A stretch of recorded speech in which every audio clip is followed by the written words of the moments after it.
17h, 18h, Sud Radio. Débat d'experts, Valérie Expert.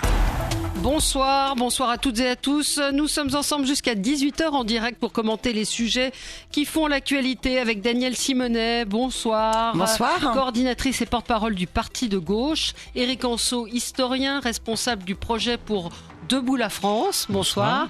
Gilles-William Goldnadel, président d'Avocats sans frontières, et vous êtes également avocat.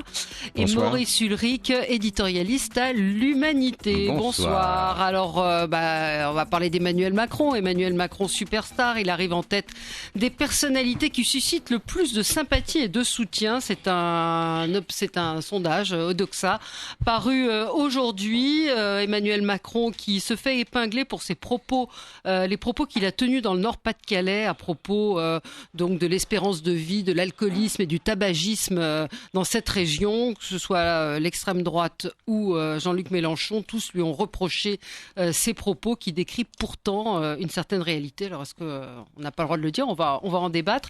J'avais envie qu'on continue de parler de ce qui s'est passé à Juvisy dans la nuit de samedi à dimanche. On avait amorcé le sujet hier qui était très mouvementé, puis on n'a pas eu le temps de beaucoup développer des émeutes urbaines. Je n'ai pas trouvé d'autres mots que émeute, parce que incident, ça me paraît un petit peu faible. C'est pas non plus un fait divers, comme le disait un intervenant hier, mais de plus en plus d'affrontements violents se déroulent en région, dans les différentes banlieues, que ce soit à Paris ou en province, et sans qu'il ne se passe vraiment grand-chose, ni même que les différents candidats, que ce soit à droite ou à gauche, en parlent. Et puis, moi, je m'interroge à chaque fois sur la jeunesse de ceux qui sont interpellés. 17 ans pour ceux qui ont été arrêtés après les incidents de Juvisy.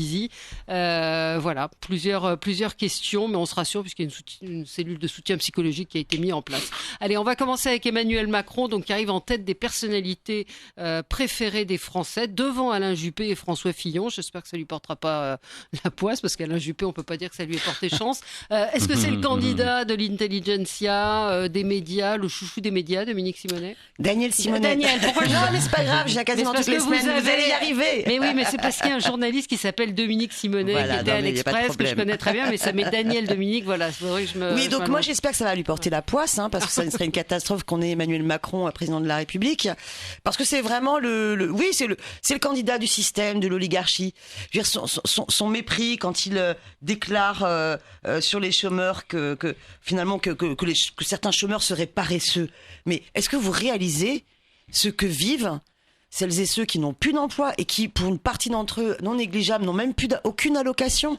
On a 9 millions de pauvres en France. Vous croyez que ces 9 millions de pauvres sont responsables de leur situation? Et à côté de ça, les fraudes patronales aux cotisations sociales dépassent les 16 milliards d'euros.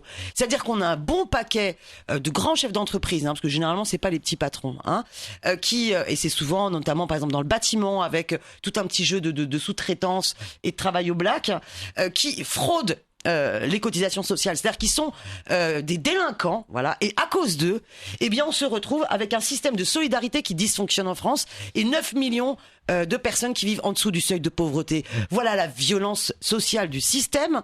Et Monsieur Macron protège les possédants, protège celles et ceux qui exploitent cette situation. Et en plus, à l'outrecuidance du mépris total, de venir dans le Nord-Pas-de-Calais pour déverser son mépris sur cette classe ouvrière qui subit on va y ce système. revenir, mais de fait de dire qu'il y a que l'alcoolisme et le tabagisme font des ravages dans le moi, je Nord-Pas-de-Calais.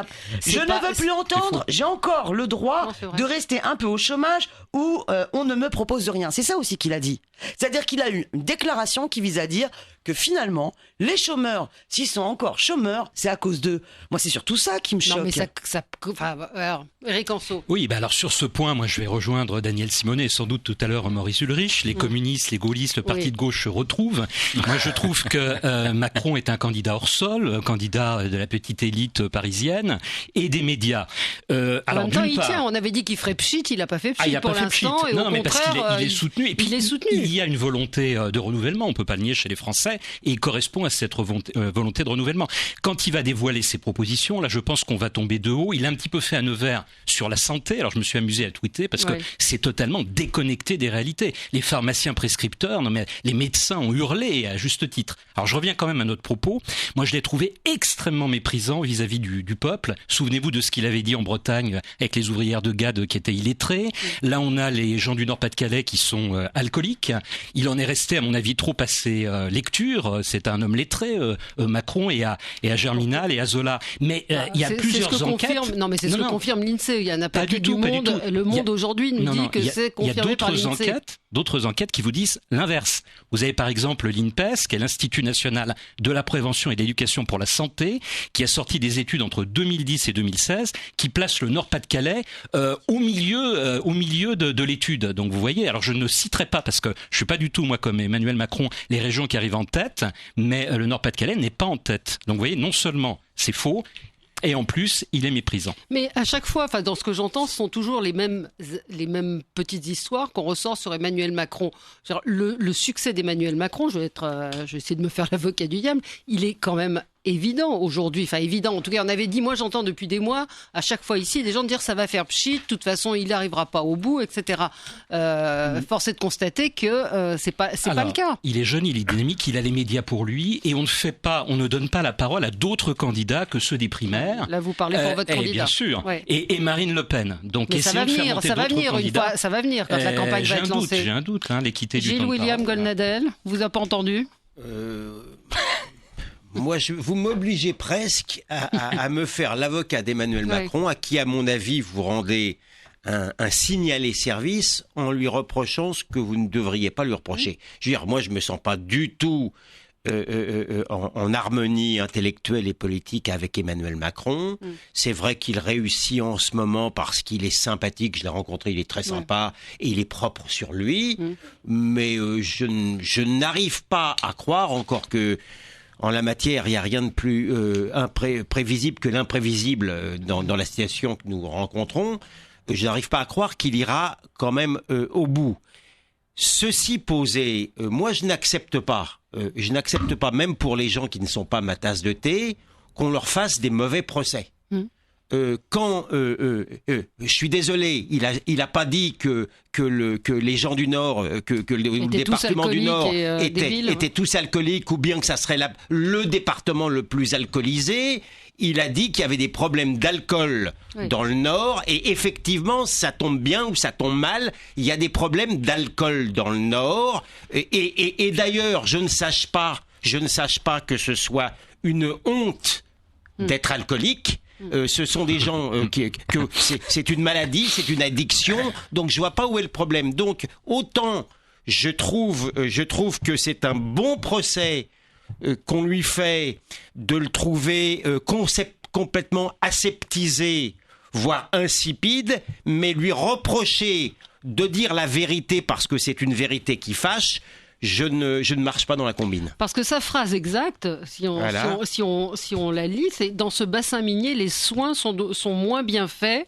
Il y a beaucoup de tabagisme et d'alcoolisme. L'espérance de vie s'est réduite. Elle est de plusieurs années inférieure à la moyenne nationale. Il faut traiter cela en urgence afin de rendre le quotidien de ces personnes meilleur. Il n'y a pas que cette phrase qui tape le scandale. Non, mais celle-ci. Je ne veux plus entendre, j'ai encore droit de rester au chômage. Mais on ne me propose rien. Ben moi, je suis désolée, j'aimerais aussi qu'on parle de celle-là. Oui. Parce que quand vous mettez les deux l'une à côté de l'autre, on sait pertinemment qu'à un moment donné, les problématiques de dépendance et d'addiction sont liées aussi à la dépression, que la dépression, elle est extrêmement liée aussi à la souffrance au travail, et que cette souffrance au travail, elle s'aggrave vu la dureté de la politique. Oui, mais là, ils sont au chômage. Donc là, ils sont au chômage. Donc vis-à-vis du chômage, le chômage provoque et est responsable mais le travail aussi. De dépression et de suicide. Oui, mais parce que c'est à la fois l'absence d'emploi. Et mais vous devriez, Daniel, vous devriez être contente de cette phrase quand il dit je ne veux plus entendre, on ne m'a rien proposé. Enfin, quand on a envie que les gens retournent à l'emploi, on doit être content d'entendre dire on m'a proposé du travail. C'est qu'aujourd'hui on ne leur propose pas d'emploi. C'est pas je veux pas y aller. Redites la phrase. Daniel Simonet veut dire. Ce qu'a dit Monsieur Macron. Je ne veux plus entendre. Ouvrez les guillemets.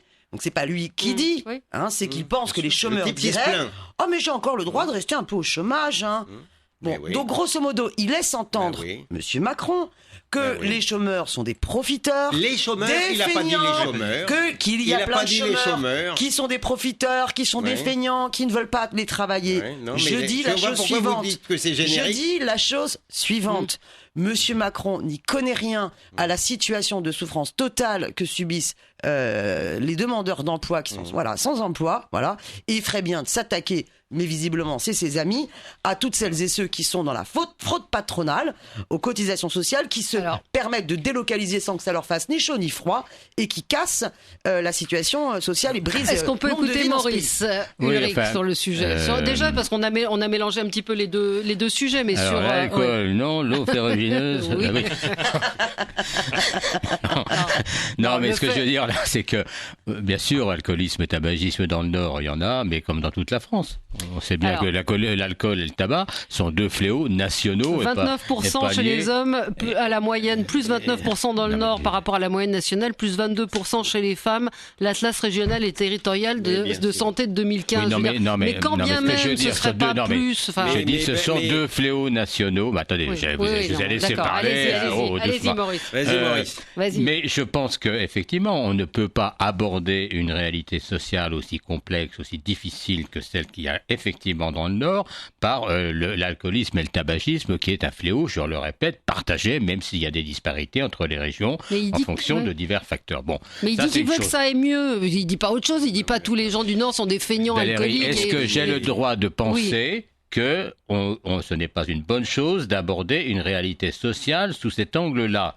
La réalité sociale du Nord, c'est d'abord du chômage, c'est d'abord une désindustrialisation, et ce n'est pas l'aborder, on ne l'aborde pas par ses conséquences, on l'aborde par ses causes. Donc, effectivement, si on l'aborde par les conséquences, on donne un tableau qui n'est pas juste, parce qu'on a l'impression que les choses sont inversées et que ça ne correspond pas à la logique de ce qui se passe. La logique de ce qui se passe, c'est le chômage et la désindustrialisation. D'abord. Bon. Ensuite, Emmanuel Macron, qu'est-ce qu'il est ? Moi, je ne crois pas du tout que ça va se dégonfler. Je suis de ceux qui pensent maintenant qu'effectivement Macron est installé dans le paysage politique, qu'il ira jusqu'au bout et qu'il risque de créer effectivement une surprise, y compris par rapport à François Fillon, si ce n'est pas Jean-Luc Mélenchon qui l'a créé. Ce que j'aimerais bien. Deuxième tour, Macron-Mélenchon. Voilà, moi c'est ce que je voudrais. C'est une hypothèse. Voilà. Second tour, Macron-Mélenchon, très bien. Moi je vote. Et je vote de toute manière. Mais bon, alors, non, ce que je pense, moi, c'est qu'effectivement le côté anti-système de Macron, c'est un peu du pipeau. Pourquoi ? Non pas que dire qu'il est dans le système parce qu'il était banquier, etc. Bon, non, mais parce qu'en réalité, quand François Hollande en a fait son principal conseiller, c'est parce qu'il approuvait l'orientation sociale libérale de Macron. Et qu'en réalité, au fond, Macron ne fait que prolonger, en grillant à la politesse à Manuel Valls, d'ailleurs sur ce créneau, il ne fait que prolonger une orientation sociale libérale qui était déjà celle adoptée par François Hollande. Donc il est dans la continuité. Et je crois que c'est ce qui explique les petites rumeurs qu'on peut entendre actuellement autour de gens proches de Hollande qui soutiendraient Emmanuel Macron d'abord en sous-main et puis peut-être ensuite publiquement. Mais pourquoi ? Parce qu'il est celui qui au fond acte ce que Manuel Valls avait avancé, à savoir les deux gauches irréconciliables. Et Macron dit, moi je divorce de la gauche soi-disant archaïque, machin, etc. Et moi je suis une gauche centrale, machin, moderne. Alors effectivement, elle est moderne sur le plan libertaire, sociétal. Donc effectivement, là, il risque effectivement de prendre des voix centristes ou voire de droite à François Fillon, qui lui apparaît avec sa droite conservatrice, etc. Donc il est sur un bon créneau de ce point de vue-là. C'est pour ça que je pense que ça va durer. Mais il est sur une politique sociale libérale complète. Oui, alors je rejoins globalement le constat, mais moi je dirais qu'il va beaucoup plus loin. Il va beaucoup plus loin que les autres candidats socialistes. Ah oui, c'est ce que je dis. Non, c'est ce que je dis. Regardez la fameuse loi Macron quand même, qui nous a apporté 0,03% de croissance. Quel résultat ! Quel résultat ! Regardez le battage médiatique qu'on a fait autour. Tout ça pour ça. Non, je le dis très clairement, il y a une connivence d'une partie des médias, d'une partie des réseaux financiers avec Emmanuel Macron. Bon, vous savez qu'aujourd'hui, Henri de Castries a rallié François Fillon. vous le savez peut-être pas, auquel cas je vous l'apprends, qu'Henri de Castries a un deuxième cheval dans cette élection présidentielle, et il le voit très fréquemment, c'est Emmanuel Macron. Donc c'est du gagnant-gagnant pour lui. Pourtant, vous avez lu son interview dans le Figaro aujourd'hui, qui a été très dur sur Emmanuel Macron, en disant, quand on observe les nouveaux soutiens d'Emmanuel Macron, il est difficile de résister à la tentation de penser qu'on serait dans la perpétuation du hollandisme avec d'autres moyens, avec toutes les déceptions que l'on sait. Donc je vois pas bien comment il va pouvoir le soutenir. Je reviens sur la perpétuation du hollandisme parce que je crois que on m'a mal compris. Ce que je veux dire moi, c'est que il y avait une orientation dans le quinquennat de François Hollande qui est une orientation social-libérale et de divorce avec la gauche, je dirais, de gauche, et que c'est ça que Emmanuel Macron a apporté avec François Hollande, qu'il a repris et qu'il prolonge maintenant d'une façon déterminée, y compris en grillant, je l'ai dit, la politesse à Manuel Valls, qui lui voulait faire la même chose en réalité. Gilles William Goldnadel. À nouveau, moi, je conviens bien volontiers que Emmanuel Macron peut convenir à la droite mondialiste. Ça, il y a aucun doute. Mais dans droite mondialiste, il y a mondialiste, et de ce point de vue-là, il ne me plaît pas. Mais cela étant, puisque je pense être... Qu'est-ce qui vous plaît pas dans le mondialisme ? Moi, peut-être d'appartenir à un monde commun ? Moi, je crois aux frontières. Je crois parce qu'il y a des frontières qu'on n'est pas dans un monde commun, non ? Pardon, je crois aux frontières, je crois au patriotisme. De ce point de vue-là, pour moi, je le trouve très tiède, Emmanuel Macron. C'est comme ça, c'est mon droit. Oui, y compris sur les problèmes d'immigration. Ceci posé, comme j'essaie d'être honnête intellectuellement, je pense que là vous lui faites un mauvais procès. Il faisait montre, au contraire, il me semble, de compassion sociale. Il faut pas connaître, je crois, le département du Nord. Quand ceux qui fréquentent le département du Nord, par exemple, c'est un département qui est sinistré, y compris au niveau des accidents de voiture. Des types qui roulent sans permis. Parce que c'est vrai aussi dans la Drôme, c'est vrai dans l'Ardèche. Il y a une réalité sociale. C'est vrai partout. C'est vrai partout, mais principalement, je peux vous assurer. C'est vrai dans les banlieues, c'est vrai à Paris. Je peux vous assurer que c'est particulièrement sensible si tu parles au procureur de la République de Douai, si tu parles au procureur de la République de Béthune, si tu vas dans ces coins-là, je l'ai vu moi-même. Mais ce que je veux dire aussi, Daniel Simonet, et sur le plan des chômeurs, les chômeurs, ça n'est pas un monde uniforme, et je ne considère pas comme un crime contre la pensée, contre la morale, qu'on puisse considérer qu'il y a certains chômeurs qui exagèrent, que la fraude sociale ça existe, et c'est pas parce que il y a une fraude fiscale ou parce que les patrons commettent des délits qu'il faut pour autant passer l'éponge pour les types qui effectivement... Sauf que le rapport il est de 1 à 100 entre la fraude sociale et la fraude sociale des patrons. Accepter que Monsieur Macron puisse faire un sort si ça le concerne sur 1, 2, 5% des gens sans que vous vous sentiez obligé pour des raisons électorales. J'aimerais bien quand même m'exprimer sur la compassion sociale de Monsieur Macron quand même, parce que là c'est une vaste fumisterie. Donc d'abord la compassion sociale de Macron. Lui qui est le VRP d'Hubert, il avait notamment un discours qui était de dire les jeunes du 93 discriminés par l'emploi, au moins moi je suis ravi qu'ils puissent être chauffeurs VTC avec Uber. Bon, sauf que c'est quoi la réalité ? C'est que c'est des je dis pas que c'était une compassion sincère, j'ai pas dit que c'était une compassion sincère. Parce que Monsieur Macron, je suis tout à fait d'accord à ce qui vient d'être dit sur le fait que finalement c'est l'incarnation de la continuité de Hollande et finalement de ce rêve qu'a porté Hollande au sein du Parti Socialiste, qui était transformé le Parti Socialiste en Parti démocrate dans la lignée des orientations des Schröder, Blair, Clinton, et qui d'ailleurs a échoué partout. Absolument. Mais Monsieur Macron, avant cela, il a quand même fait ses armes, pas simplement à la banque Rothschild. Il était qui ? De qui Macron est-il le nom ? C'était le petit rédacteur, le jeune énarque, gribouillard, du rapport de Monsieur Attali, lorsque c'était Monsieur Fillon, qui était Premier ministre sous Nicolas Sarkozy, sur le rapport de la libération de la croissance, parce qu'ils utilisent ce terme libération pour casser les acquis du Conseil national de la résistance, qu'il s'agisse de la Sécu, qu'il s'agisse du Code du travail. Et donc Monsieur Macron est le VRP d'Hubert, donc l'ultra-libéral, qui veut permettre de développer le statut d'auto-entrepreneur.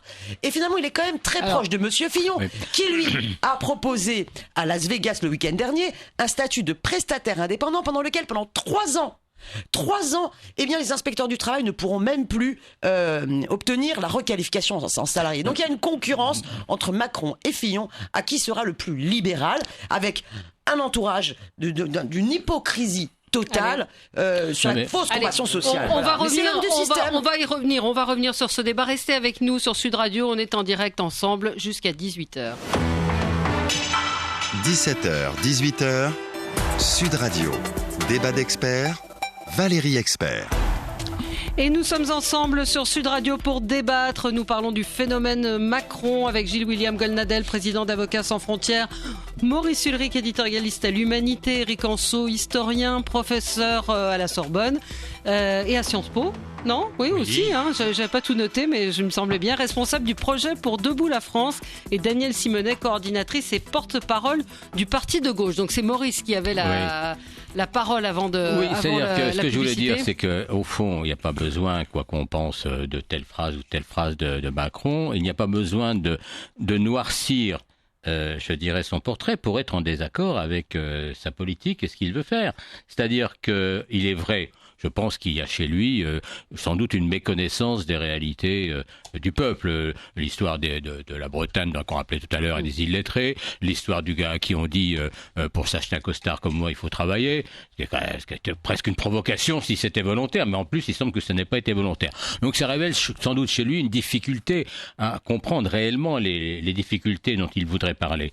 Mais surtout, c'est que sa politique est une politique, je disais tout à l'heure, social-libérale de rupture complète avec une certaine idée de la gauche, etc., mais qu'il veut poser comme un progressisme et qui en réalité est une politique qui est une politique de déstructuration des acquis sociaux, qui est une politique de déstructuration de l'emploi. On l'a bien vu avec l'ubérisation, même avec l'histoire du transport par car, même si les gens y trouvent leur compte pour certains. Et donc c'est une politique fondamentalement, pour le coup, je dirais de droite là, c'est-à-dire une politique qui vise à la casse du modèle social français, même s'il ne le présente pas comme ça, et qui l'accompagne. Et c'est une des raisons sans doute de son succès, il est vrai auprès des jeunes, il l'accompagne d'un discours, on va dire, libéral, libertaire, voire libertarien, mais on va peut-être pas rentrer dans ce genre de détails. Mais c'est-à-dire, au fond, ce qui paye, c'est l'initiative individuelle, les protections, oui, mais en réalité, il y en aura pas trop. Voilà, donc c'est ça la politique de Macron, et c'est une politique, au fond, qui est une politique profondément de régression sociale. Oui, alors les gens de droite lui reprochent d'être à gauche pour l'attaquer, les gens de gauche lui reprochent d'être à droite pour l'attaquer. Non mais bien entendu, Valérie, juste, je reprends la parole un instant, mais Henri de Castries, c'est ce qu'il lui reproche. On sait bien que le socle actuellement de François Fillon, c'est cette droite conservatrice, réactionnaire, en plaisantant, je dis en veste Barbour et en mocassin Weston, mais c'est un peu une caricature, mais c'est un peu vrai. Alors effectivement, cette droite-là, elle soutient Fillon parce que c'est toujours ce qu'elle a voulu, et Fillon fait passer de leur monde, et effectivement, elle ne rentre pas du tout dans le discours social, libéral, libertaire de Macron. C'est bien évident. Mais du coup, c'est là le problème, parce que il va falloir que Fillon, s'il veut gagner, qu'il élargisse ce socle-là. Et quand on a un socle aussi typé, aussi dur et tout, c'est pas facile de l'élargir ensuite. D'où le fait que Fillon n'est plus assuré de rien. Bien sûr. Oui, je rejoins le constat, c'est le piège des primaires. Il s'est enfermé dans son programme. C'était un excellent programme pour gagner la primaire de la droite, mais maintenant il va y avoir de grosses difficultés. Moi, je serais très inquiet pour François Fillon. Il n'a pas fédéré toutes les droites, et de fait, la droite se retrouve orpheline d'une droite sociale. Et donc finalement, Macron va pouvoir capter cette droite-là. Et on voit bien d'ailleurs que l'accélération de la crise dans ces primaires du PS, qui accélère ce petit congrès du Parti socialiste, il se retrouve coincé entre finalement l'offre libérale de Emmanuel Macron, totalement décomplexé, de ce PS qui rêve de se transformer en parti démocrate à l'américaine, et puis le peuple de gauche, le peuple social, le peuple progressiste qui ne veut pas de ce système oligarchique, et toute la force de Jean-Luc Mélenchon qui est en train de fédérer véritablement cette dynamique-là. Moi, je veux dire, je suis frappée de voir Macron, Manuel Valls, qui essayent coûte que coûte de montrer chaque jour qu'ils ont des belles personnes qui les rejoignent.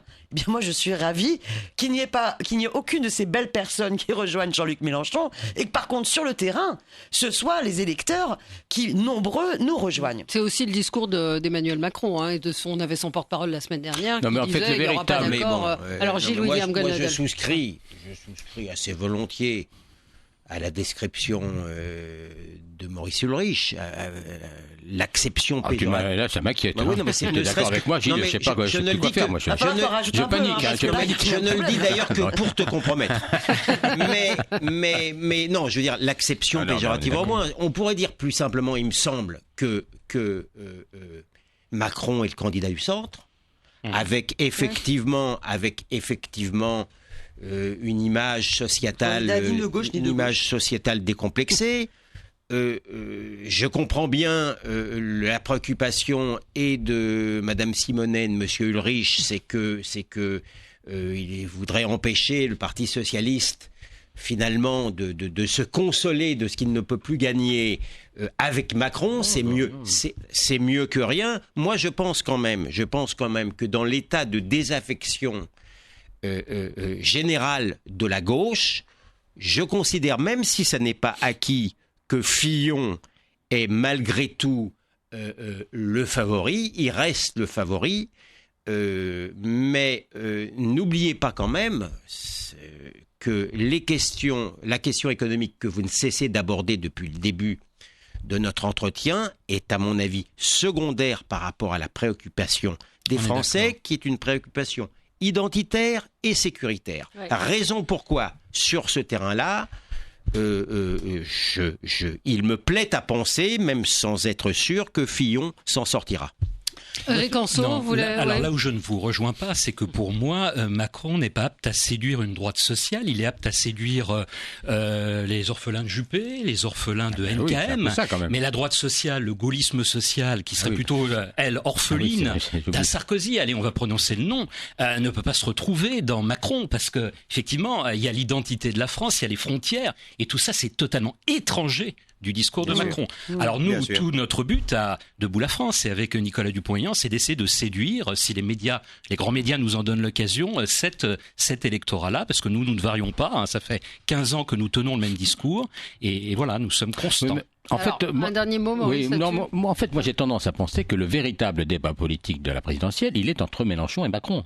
Pourquoi ? Parce que l'offre de Fillon, c'est l'offre de cette droite conservatrice, réactionnaire, repliée sur elle-même, qu'on connaît, qui est néo-thatchérienne, etc. Donc ça n'a strictement aucun ressort nouveau pour la France. Et quant à la politique de Madame Le Pen, à mon avis, elle commence à être racie. Pourquoi ? Parce qu'on ne construit pas avec uniquement comme socle le racisme et la xénophobie. Même si ça peut séduire un temps, ça ne fait pas une politique. Je vois pas les propos racistes qu'elle a tenus, ni les xénophobes. Non, mais là, récemment. Faisons semblant. Exclure les enfants issus d'immigration, d'éducation. Faisons semblant on peut faire semblant de croire que Madame Le Pen. C'est pas la base de son programme aujourd'hui. Le Pen arrive en robe de lin blanc et vêtue de probité. J'ai pas dit ça non plus, Maurice. J'ai pas dit ça. J'ai pas dit ça. Deux mesures importantes, concrètes qu'elle vient de prendre. Elle vient de dire qu'il fallait les exclure de l'éducation et deuxièmement, il fallait aussi les exclure des remboursements sécurité sociale pendant 2 ans. Je termine. On sait très bien que le fonds de commerce du Fonds national, c'est le racisme et la xénophobie. Bon, alors arrêtons de tourner autour du pot. Et je dis, on ne fait pas une politique avec ça, même si on essaie de la parer d'oripeaux sociaux comme elle le fait. En plus, en étant contredite par sa propre nièce. Donc, je dis que le Front national n'a pas d'offre nouvelle et qu'en réalité, le vrai débat, il passe entre une vraie politique de gauche que veut incarner Jean-Luc Mélenchon et la politique libérale d'Emmanuel Macron. Maurice Ulrich, en dehors de Merci. Maurice Ulrich, en dehors de tes admonestations morales dont je te laisse la responsabilité. Conviens quand même que la réalité électorale ne correspond pas à ta description. Attendez de voir. Je parle d'aujourd'hui. Daniel Simonet. Elle est de plus en plus en train. Moi, je veux bien qu'on se voit tous les jours. Mais cela étant, on se voit pas tous les jours.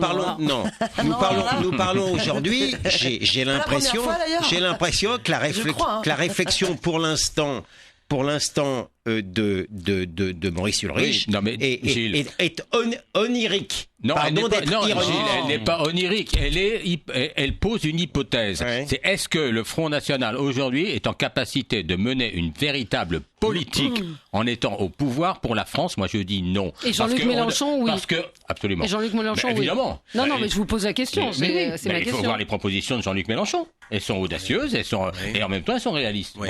Bon, moi, je suis pas un fan de Mélenchon, je suis pas une groupie, mais moi, je regarde les choses comme elles sont. Or, je dis qu'on ne construit pas une politique pour la France, pour un grand pays, pour la 5e puissance mondiale du monde, avec, d'ailleurs, une petite remarque au passage, je lisais hier dans le Figaro, qui n'est pas un si mauvais journal d'un certain point de vue, une interview du chef économiste de Goldman Sachs, qui dit la France, elle a beaucoup d'atouts pour les investisseurs. Bravo pour les références. Elle a beaucoup d'atouts pour les investisseurs étrangers, parce que ces entreprises sont compétitives, ce qui n'est pas toujours ce qu'on dit, et il dit mais seulement ils craignent une chose, c'est l'arrivée de Marine Le Pen au pouvoir, parce que ça les inquiète. Et celle de Mélenchon les inquiète pas du tout chez Goldman Sachs. Non, je suis d'accord. Éric, vous avez du poids. Revenons au programme de Mélenchon. C'est une bonne chose qu'on les inquiète, Mais oui, ça, là, c'est une bonne chose qu'on les inquiète, Une des premières mesures choisissez. Ce sera le contrôle des capitaux. Et oui, on redistribuera la richesse. C'est une bonne chose. Oui, mais il dit que c'est non. Mélenchon les inquiète à juste titre. De bonnes raisons, mais pas Marine Le Pen. Politique. Et Marine Le Pen, il pense que ce serait le bordel, voilà. Le petit possédant qui vous parle ne regarde pas non plus avec beaucoup d'optimisme le modèle Chavez et Maduro au plan économique arrivé. Pourquoi pas la Corée du Nord aussi? Mélenchon les a encensés. Allez, l'Union soviétique des années 50, la Corée du Nord. Monsieur Mélenchon a été un admirateur. Exactement. Oui, avéré. Vous étiez un admirateur des dictatures américaines. Jean-Luc Mélenchon.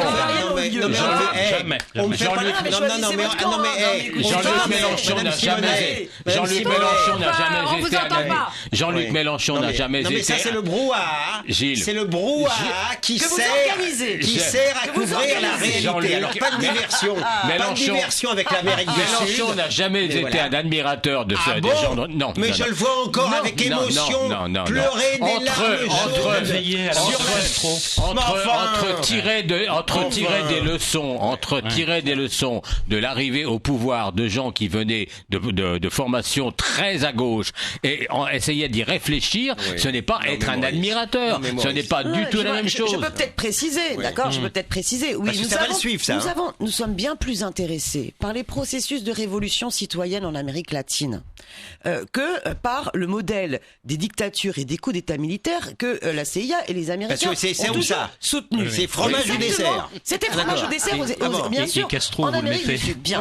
Et donc, par contre, nous pensons justement que le processus révolution citoyenne est nécessaire ici en France par la convocation d'une assemblée constituante. Voilà. Et que par exemple, il y a des mesures symboliques comme le réferdum révocatoire qui nous semblent très intéressantes. Non, Maurice, non, parce que Éric Orson est bien élevé, c'est un professeur d'université. On le respecte. Pas du tout. On ne respecte au moins. On ne respecte personne, tout le monde est sur le pied d'égalité ici. Simplement, quand vous encensez le programme de Mélenchon, revenons quand même à des réalités. Arrêtez avec ces mots, on est à des admirateurs, on encense. Mais non. Revenons à des réalités. Des analyses, vous avez dû voir dans le monde lucides. Aujourd'hui, le monde qu'on ne soupçonnera pas d'être pro-frontière, qui sont vraiment effrayés. Ils ont mené une enquête sur l'explosion de l'Afrique. Vraiment, on va avoir des vagues migratoires considérables. Que propose Mélenchon par rapport à ces vagues migratoires? Là, je vais vous répondre là-dessus. Sur la question, sur la question de l'immigration. La priorité des priorités, c'est de s'attaquer aux causes de ces migrations subies. Qu'est-ce qui aujourd'hui provoque à la fois, tous ces déplacements contraints, d'abord et avant tout les politiques de libre-échange imposées par l'Union européenne. Voilà. Et donc, attaquons-nous d'abord à cela. Si on s'arrête enfin d'envoyer et d'exporter des poulets congelés qui bousillent l'autonomie alimentaire, qu'on arrête de permettre à des Bolloré de piller les ressources naturelles, qu'on arrête de mettre en place ces politiques de libre-échange qui finalement imposent à tous les pays d'Afrique les mêmes réformes structurelles que celles que vient de subir la Grèce et qui met à terre les peuples. Il n'y a pas de problème de gouvernance du tout, il n'y a pas de problème avec les dirigeants africains, il n'y a pas de problème de corruption. Si, il y a un problème de corruption corruption totale.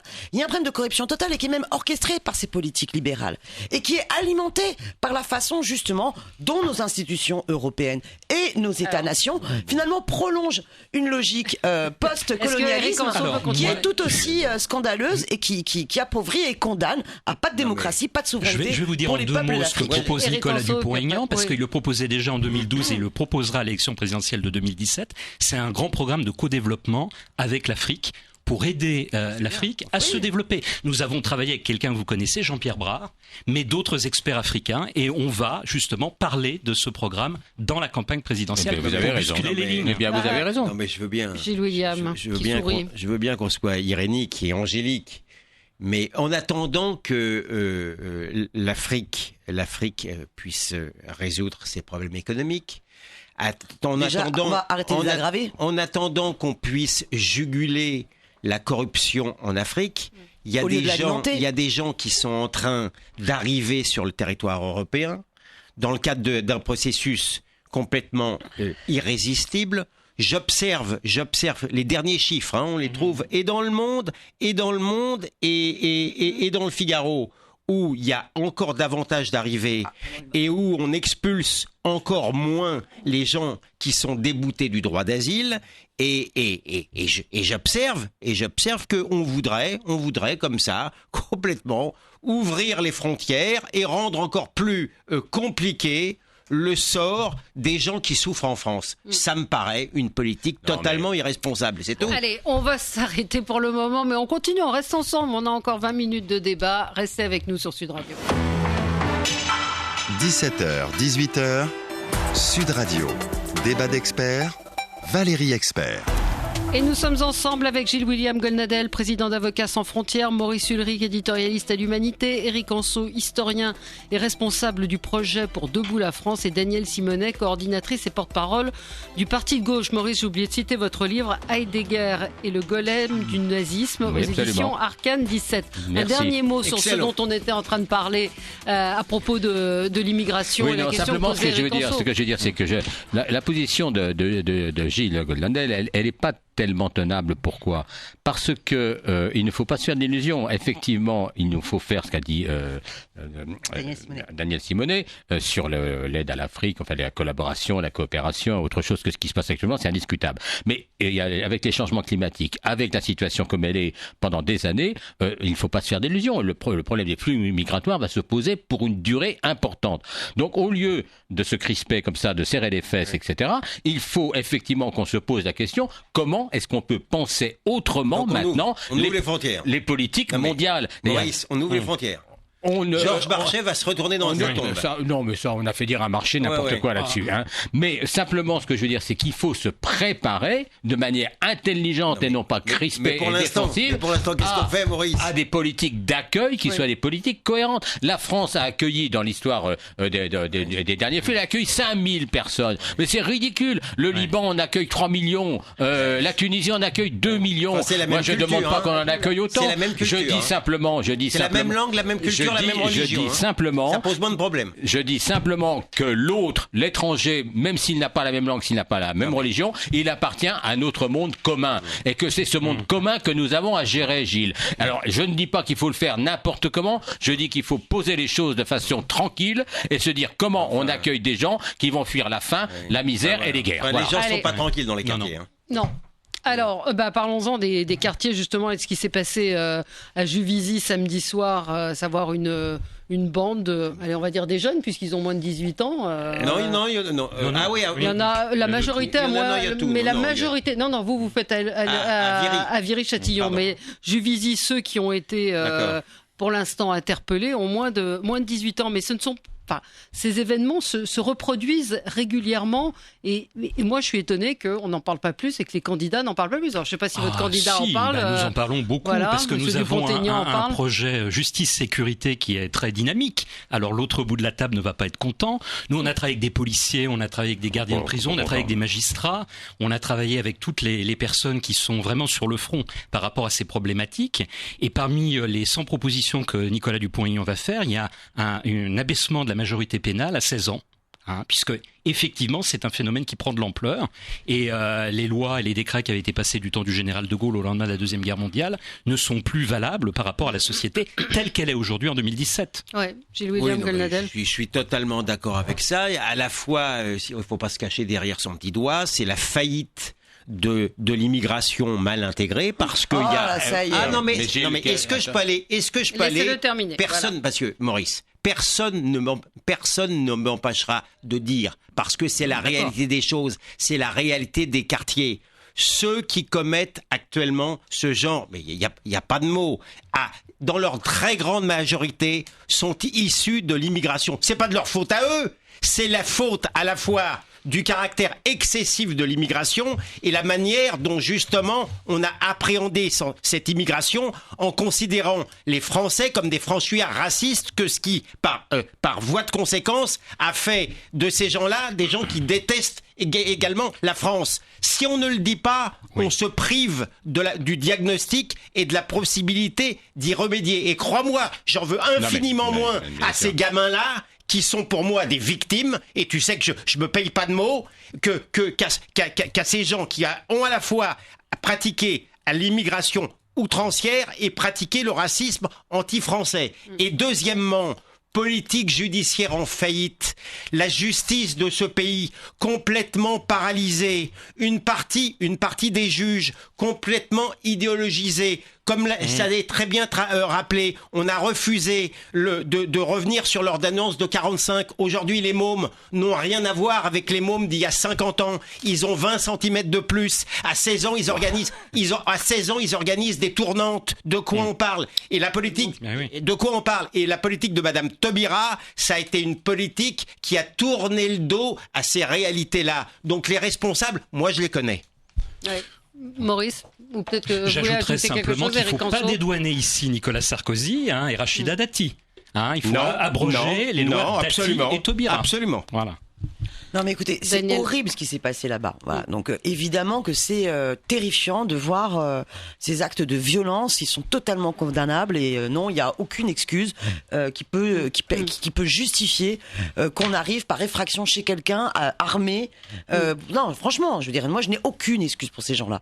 Maintenant, est-ce que c'est une question sociale ou est-ce que c'est une question identitaire qui peut permettre, est-ce que c'est par des mesures sociales ou des mesures identitaires qui peuvent y répondre? C'est-à-dire que vous dites, c'est à cause de l'immigration, allez hop, bien sûr, que nous avons ces actes qui se perpétuent. Voilà. Qu'est-ce qui se passe à un moment donné pour qu'il y ait des actes d'une telle violence? Voilà. Est-ce qu'il n'y a pas de lien, une corrélation avec à un moment donné des problématiques de chômage, des problématiques de misère sociale, des problématiques de défaillance des services publics, d'abandon de structures? On est généralement sur des territoires où toutes les assos qui essayaient de faire un boulot formidable, on leur a coupé les financements. Donc là, la mesure, c'est pas de se dire, eh bien, faisons en sorte que dès 16 ans, ils soient pénalement responsables. Allez hop, on passe par-dessus bord l'ordonnance de 45, qui est fondamentale sur notre conception du respect des droits de l'enfant. Mais est-ce que ce sont des enfants? Est-ce que ce sont des enfants quand t'as 15 ans, on viole ou on s'attaque à des gens avec des sabres? Il faut plutôt se dire, mais mettons le paquet enfin pour les services publics, mettons le paquet pour lutter contre le chômage, mettons le paquet dans ces quartiers contre la misère sociale. Mais là encore, c'est pas fromage du dessert, Daniel Simonet. Je suis tout à fait d'accord. Mais parce que c'est ça qui sera efficace. Parce que c'est toujours pareil. On s'attaque aux causes où on ne regarde qu'un bout de la lorgnette d'une conséquence. C'est pas l'un ou l'autre. Bien entendu que le contre-coup de cette mauvaise politique, il est aussi social. Mais vous devez comprendre, mais par rapport aux victimes en question, les types en question, ils rigolent par rapport à la justice. Ça les fait marrer. Ils ont 10 ou 15 affaires où les juges restent complètement l'arme au pied. Ils n'ont plus la justice et la police n'ont plus aucune crédibilité. Gilles. Ne pas comprendre ça, alors que le drame, c'est que dans les quartiers, c'est les pauvres qui morflent. Mais c'est pas Neuilly qu'on a des problèmes, c'est les pauvres qui morflent dans les quartiers, y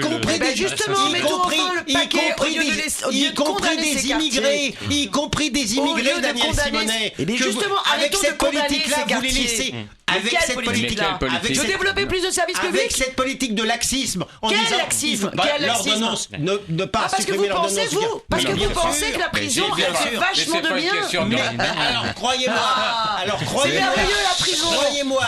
C'est pas une question d'ordonnance. Vous parlez à un avocat, hein. Je peux vous dire que la plupart des gens qui se trouvent en tôle pour un bon moment, ils ont vraiment pas envie d'y retourner. Encore faut-il les y mettre. Je vous dis qu'il n'y a entre le fait qu'on n'exécute pas les décisions de justice et le fait qu'on empile les décisions de condamnation, elle fait rigoler. La radicalisation en prison. Elle fait rigoler. Bah oui. Mais je ne vois pas en plus en dehors des problèmes. Je veux pas être naïf. C'est magnifique. La je ne veux pas être naïf, mais en dehors des problèmes de clientélisme, je ne vois pas comment même vous qui avez à cœur les problèmes de société et le problème des gens dans les banlieues. Vous pouvez défendre un tel irénisme. Juste un instant, même si on prend, même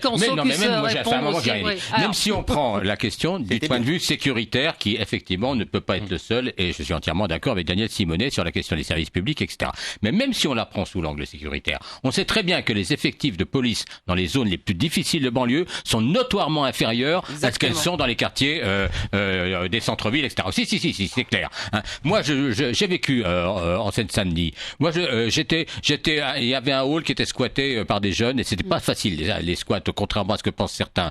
C'est pas facile du tout, hein. Mais la police, elle savait très bien qu'il y avait ce squat, mais elle passait jamais. Pourquoi? Parce qu'elle était tranquille. Pendant ce temps-là, elle savait qu'il y avait des jeunes qui faisaient chier, parce qu'effectivement, ils faisaient chier les habitants de cet immeuble. Mais ils ont le trac, les flics, Maurice. Mais il faut leur donner des moyens. Il faut qu'ils soient au moins aussi nombreux. Il faut que les et puis ils ont le trac aussi des bavures. Ils ont les tracs aussi des bavures.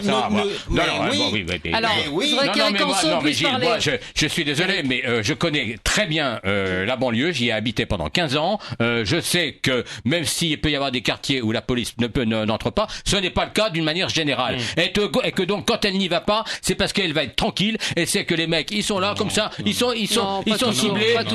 Pas toujours. Comment pas toujours? Et je ne parle pas aussi de certaines. Bon, je veux pas rentrer là-dedans, mais de certaines formes de corruption de la police, qui s'arrange très très bien parfois avec certaines formes de délinquance. Alors, Éric Anceau, on peut pas s'attaquer comme ça à la police. Il faut aller en banlieue et voir les policiers. Moi, je suis désolé, je sais de quoi je parle. Nous allons sur le terrain, nous allons dans le 93, on voit véritablement comment les policiers travaillent. Non, je crois que c'est un renoncement de nos gouvernants depuis 40 ans, il faut le dire. Les zones de non-droit, les territoires perdus de la République, ça date pas d'aujourd'hui. Il y a un livre qui avait paru en 2001 sur le sujet. Simplement, la situation s'est dégradée. C'est dégradé parce que nous n'avons pas de gouvernement qui tape du poing sur la table. Je rappelle que Nicolas Sarkozy a réduit les effectifs de police. Ces expressions, taper du poing sur la table. Parce que vous croyez que ça change quoi que ce soit? Les coups de menton de Sarkozy sur la dalle d'Argenteuil, ça a réglé quoi Argenteuil? Rien du tout. En attendant, Sarkozy tapait du poing sur la table et il réduisait les effectifs de police. Voilà, donc c'était une catastrophe. Donc il avait un discours sécuritaire, une politique qui a la sécuritaire. C'est une problématique plus vaste. Donc il faut des moyens à la police républicaine pour commencer. Il y a le recul des services publics dans ces quartiers, donc il faut prendre tout ça. Bien sûr, là on est d'accord. Par tous les bouts. Oui, c'est ce que j'ai dit. L'État donc des effectifs de police, des services publics, etc. On est d'accord. Là on est d'accord. Et qu'on arrête de descendre totalement les moyens, que ce soit des clubs de prévention, que ce soit de la protection judiciaire de la jeunesse. Et donc ça n'est pas en cassant les droits des jeunes, c'est au contraire en se donnant les moyens pour que la police républicaine puisse faire son travail et qu'en même temps l'éducation et l'ensemble des services publics puissent fonctionner dans tous les quartiers. Allez, on va se quitter malheureusement, parce qu'on aurait pu parler encore très longtemps, mais oui, parce qu'on avait beaucoup de sujets. On n'a pas parlé du Brexit dur de Madame May qu'elle a annoncé, voilà. Non, Daniel Simonet, vous êtes sur scène, vous jouez, outre de venir débattre et de soutenir Jean-Luc Mélenchon. Et on passe une soirée à rire. Voilà, ça s'appelle Hubert les salauds et mes œufs verts. C'est au Théâtre Apollo à Paris tous les dimanches. Et c'est le 25 janvier à Bayonne pour nos auditeurs du Sud et le 16 février à Niort. Voilà. À bientôt. À bientôt. Merci Daniel. Merci. Voilà. Et le livre de Maurice, je peux rappeler Heidegger et le golem du nazisme aux éditions Arcane 1700. Ça va, vous avez la pub à faire? Je sors le mois prochain, puisqu'on en est à la promotion, un livre sur l'Empire libéral, pour montrer sa modernité. 1870, Napoléon III, Émile Olivier. Eh ben écoutez, nous en reparlerons. Pas encore. Malheureusement, je peux pas faire ma pub. Bon, pas de pub. Voilà, c'était la minute pub. Voilà, merci à tous les quatre. Dans un instant, ce sera le journal.